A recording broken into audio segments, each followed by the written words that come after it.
დადერის მიერ ადამიანის დაკბენის ორი შემთხვევა ბათუმ-გორის შემდეგ ტურები ახლად შემოერთებულ ტერიტორიებს და ხელვაჩაურის მუნიციპალიტეტს შეესია. რა პრევენციული ზომები უნდა გაატაროს სახელმწიფო მოქალაქეთა უსაფრთხოების მიზნით. დეტალებს გიორგი წეროძე არკვევდა. სახლის გვერდით დაძმებთან ერთად მოთამაშე 6 წლის ნიკას ტურა თავს რამდენიმე დღის წინ დაესხა. ცხოველს პატარებმა წინააღმდეგობა გაუწიეს, თუმცა მტაცებელმა ბავშვის დაკბენა მაინც მოახერხა. სოფელ ნიკიტაურის მცხოვრებლებს ბავშვების სკოლაში გაშვების ეშინიათ.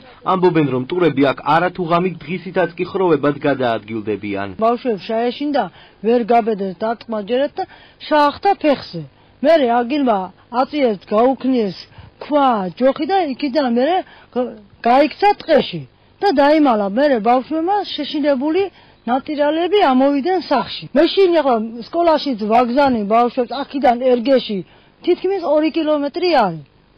ეშინიან ბავშვებს, ერთმანეთს უცდიან, ელოდებიან, რომ ყველამ ერთად შეიკრიბონ და წევიდნენ. სოფლის პარალელურად ცხოველის თავდასხმის შემთხვევები ქალაქის ტერიტორიაზეც დაფიქსირდა. 3 დღის წინ მხეცმა ახალგაზრდობის ქუჩაზე მცხოვრები მამაკაცი დაკბინა. დაზარალებულის მეზობელი ამბობს, რომ გარეული ცხოველები ქუჩაში დაბინდებისთანავე ჩნდებიან. ყოფილა ტურა, რომელმაც ახლოს აგერ ჩემს მეზობელს უკბინა.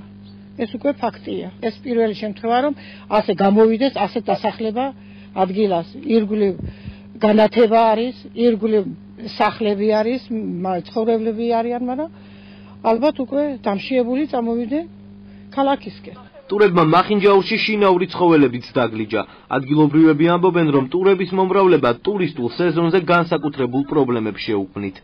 მეზობლების ძაღლები დაგლიჯეს, კატა ხო და უკვე ბავშვების ხან ზოგი მაღაზიაში მიდის, ზოგი სპორტიდან მოდის, ზოგი გვიან მეცადინებიდან მოდის და ბავშვები გვიან მოდიან და ძალიან საშიშია. ყველას ეშინია.